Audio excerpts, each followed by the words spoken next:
Hey everyone, I'm Rick and I'm just an average dad building my workshop.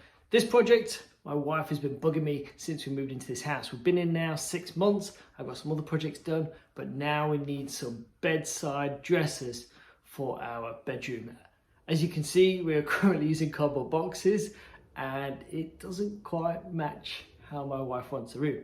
So I'm going to build some awesome dressers that are going to match a certain Swedish manufacturer's dressers that we already have in the bedroom, and let's go see how we get on.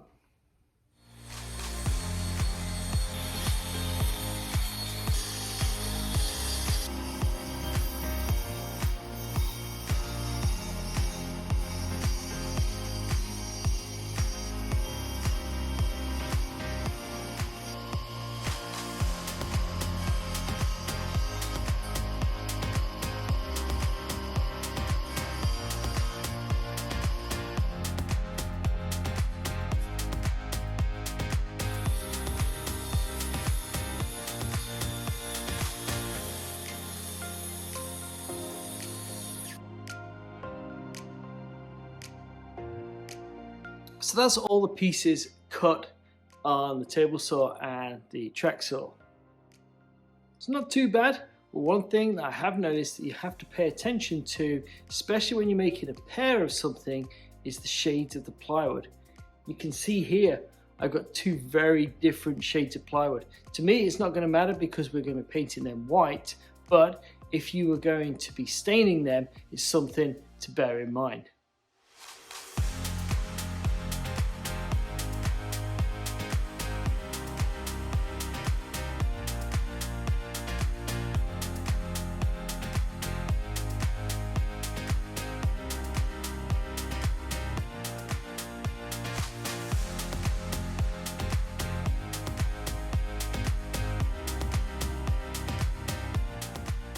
The drawer bottoms for these dressers are just made out of 1/4 inch plywood. Here I'm just setting up my dados. I've gone through and ran all the pieces through once, and now I'm just refining the thickness of the dado. I'm just using the regular saw blade, just do one pass, nudge the fence over, and then test fit it. Then once the test fit is good, then I can run through all the rest of the panels.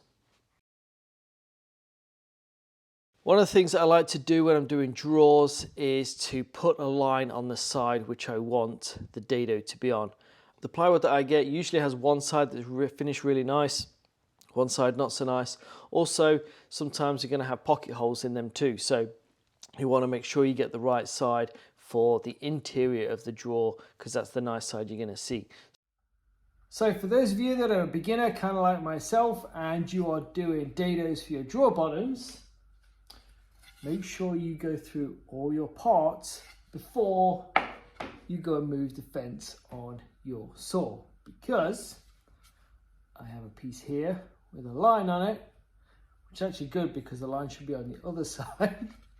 But I got a line on it and no dado, and now my fence is all the way at the other end. So now I've got to go and kind of set it all back up just to cut 2 drawer box parts. What an idiot. Oh well, we live and learn. Check your parts before you move your fence.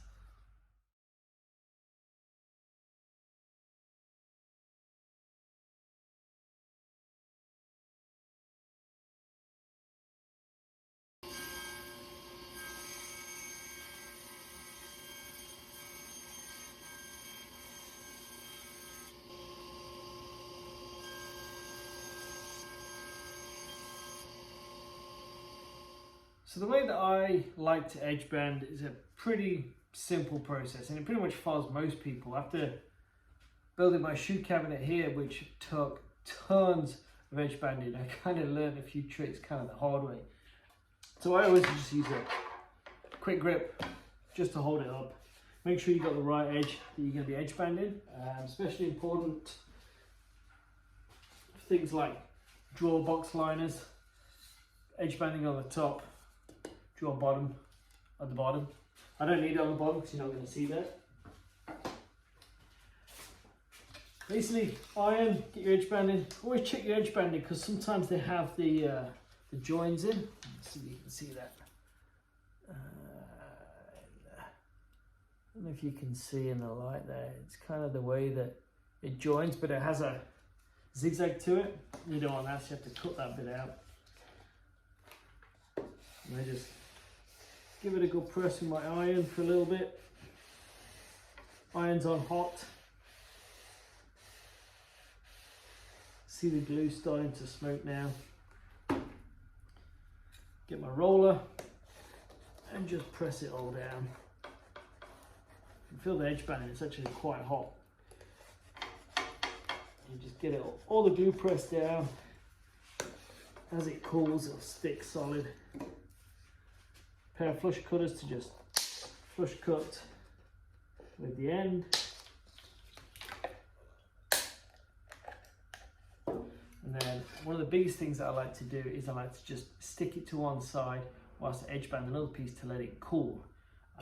Because I find if the glue's still warm, sometimes it bends over and it doesn't trim as good. So once the glue is hard and the edge banding is cooled down, it trims down a lot better.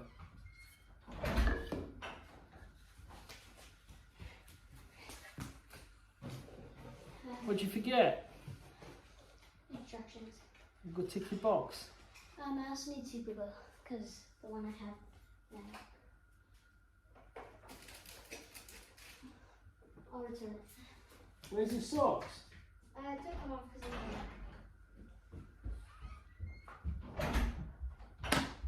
Again, try and make a video. Always interruptions.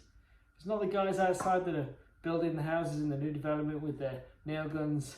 It's my daughter above the garage singing at the top of her lungs. It's not her. It's my son coming in because he just got a new GoPro battery charger. So, welcome to my life of chaos and zero peace. So back to the edge banding. So this is a piece that I did before. It's nice and cool now. So what I'm going to do is I want to look at the edge banding, and you want to try and cut away from the grain, because if you cut with the grain, it will tend to dig down and it can peel up. So my grain's going to go this way. So what I want to do is turn the board around so the grain's going this way. So as I trim, it's not going to go and catch the grain and rip up. And then I've just got a Miles crack trimmer, but what I've actually done is I've cut the middle out because I found the edge banding was being pushed down by this piece that was in there, and it was rounding it over as I was cutting it, and you ain't getting a nice clean crisp edge. So I basically just get it started, line up the tool, and then force down and just rip it straight across, and it gives a nice clean crisp edge to the edge banding. I also like to clean these up as I go, because when I was doing this guy, I let them go all over the floor, and they're a nightmare to clean up because you have to pick them up one at a time. So just to finish it off, I've just got a hand sanding block with 120 on here. Gently go over the edge. Break the corners.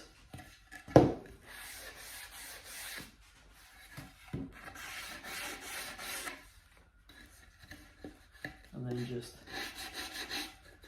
flush the edges smooth. Be careful when you do this for the first time.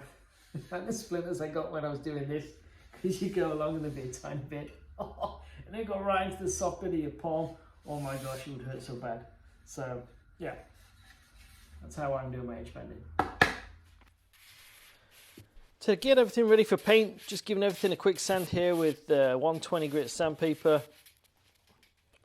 Takes a while because all the sides need doing, and there's a lot of parts, especially for two dressers. So this project's been a lot of rinse and repeat with dados, pocket holes, sanding, painting. After that, just give everything a quick vacuum down and a wipe with a wet rag, get all the dust off. You can also see my paint drying rack is great for storing the stuff as I've cleaned it, ready for when we go to paint. So I'm now ready to prime all the pieces. I'm going to be using this Bullseye 123 primer that you can see here. I've got my paint tent set up, I've got my sprayer, I've got the primer thinned down so it's easy to spray. So now I'm going to get on and spray one side, put it on my drying rack, wait for it to dry, turn it over, spray the other side. If you want to go and see how easy it is to make this drying rack, Go and check out my plans that I've got. You can see in the link description below. Completely free. It's a super easy rack to build, and it's an absolute game changer when it comes to doing stuff like this. I've got it adjusted so that it's not set up like this. It's set up like this because I've got smaller pieces, and it works awesome, and it takes up no space. So if you're going to be doing some painting projects, definitely go over and check out how to build yourself this paint drying rack that I've got just over my left shoulder.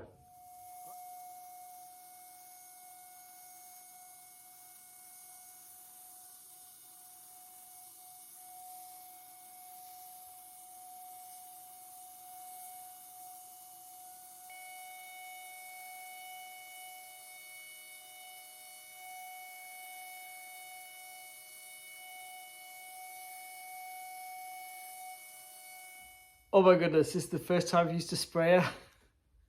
Nobody told me about the dust and crap that goes everywhere. Like, everything is coated in this fine white powder. I think on my next one, I'm going to have to kind of tape off even more. Because, yeah, I've now got a serious job of cleaning up after this. So, if you've never used a sprayer before, definitely tape off an area to make it look like a Dexter's kill room, because yeah, I got a lot of dusting to do. Oh well, live and learn.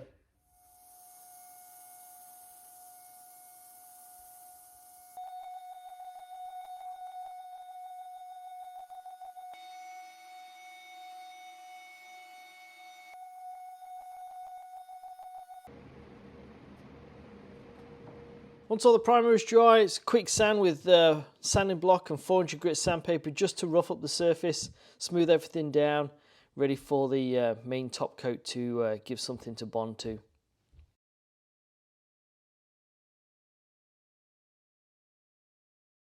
For the top coat, I ended up taking an actual drawer front off my dresser down to the paint store to colour match it. Before I did this, I went and got the paint that was recommended by a blogger who'd already done this, and luckily I tested it on a piece before I went through and sprayed everything, and it was way off. The colour was way too creamy. So I took a piece down, got it, I colour matched, did a test piece, and it came out exactly. So now we can go and spray the rest of the components for the dresses.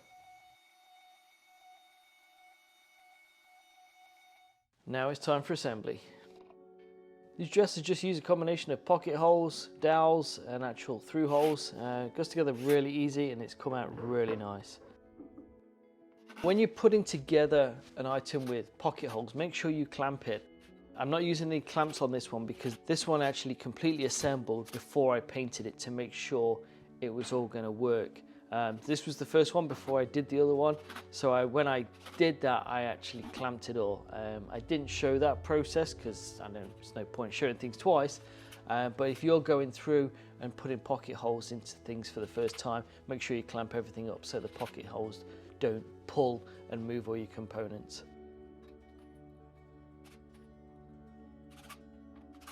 So I don't know if you can see the mistake yet, but you'll soon see it in a second. Pocket holes should have been on the other side so that when I put the drawer face on, you don't see the pocket holes. Again, this is where a line on your piece would have been very helpful. Even though mine was, I obviously screwed it up because the dado should have been on the opposite side to the pocket holes, but oh well, this will be my dresser. My wife gets the perfect one.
These dressers came out absolutely stunning. We're both so happy with them. I've done plans for these, so if you want to check out the link below, you can build these too. I made them so that they're quite a bit higher, so they, with modern beds, with thicker mattresses, your stuff is actually at eye level. So they work really good, super happy with them. Definitely go pick up the plans if you're looking to match a certain style of dressers that you have in your bedroom too.